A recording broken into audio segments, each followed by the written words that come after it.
For the first time in nearly 6 months, the family of a Summit County man is finally getting some answers after he was shot and killed by West Wendover police officers. ABC4's Rosie Nguyen obtained the body cam footage and results of the investigation to share with them. Tonight, in an exclusive interview, the family explains why they still don't have closure, and we need to warn you that the video you're about to see is graphic. You don't want to do it, okay? The last 6 months have been painful for James Robertson's family. If I put mine away, will you put yours down? It wasn't until now that they're finally getting some answers from the body camera footage of the West Wendover police officer that shot him. Police say they saw Robertson driving erratically on December 8th and chased him along Wendover Boulevard. He got out of his truck after crashing into another car at a Chevron gas station. Put it down, man. Here, you can see Robertson bleeding profusely from his neck and arms with a knife in his hand.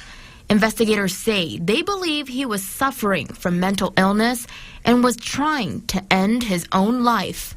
Drop the knife, okay? Robertson began backing up into a nearby parking lot as Officer Matthew Ohm tried to talk him into putting the knife down. You don't want to do this, okay? But then, Don't come towards me. Don't come towards me.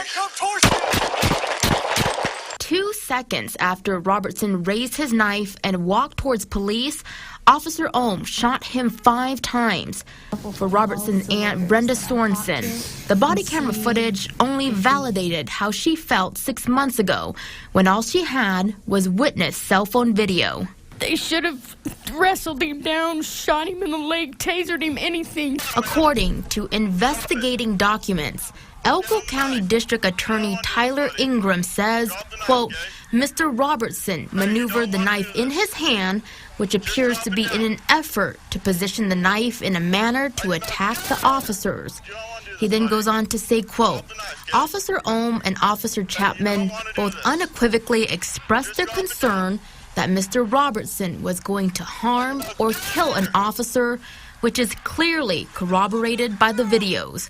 Furthermore, he says, quote, there is nothing in Nevada Revised Statute 200.140 that requires an officer to use less than lethal force, such as a taser or other non-lethal weapons, in the situation that Officer Ohm was faced with.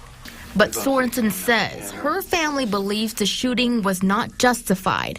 She says they've tried for months to get answers from investigators with no success. We've been put out in the cold. Like, we are not getting no answers about anything. We submitted a records request back in January to try and get some answers for the Robertson family. But it wasn't until 3 months after the investigation was completed that we finally got the body cam footage and the documents stating that the shooting was ruled justified. The Robertson family still had some questions about their findings, so we set up an on-camera interview with the Elko County District Attorney's Office, but they canceled 2 days later. Even the report I seen, they contradict themselves in every other line. They say he's wobbling, he can't hardly walk, and in the next sentence they're saying that they're scared he's going to run after one guy. They can't deploy a taser. Ingram states, quote, there is no doubt in my mind that Mr. Robertson could have easily covered the very short distance between him and Officer Ohm well before he could have holstered his firearm, retrieved a taser, and then deployed a taser. It is clear from the videos that Mr. Robertson, despite his condition before being shot, such as the cuts, was still able to run. Robertson's family says they're frustrated investigators left them in the dark for so long. And if it wasn't for Rosie and Channel 4, that's probably where we'd be, because we couldn't get anywhere. Now, they're considering legal action if it means the only way they can get closure for their family.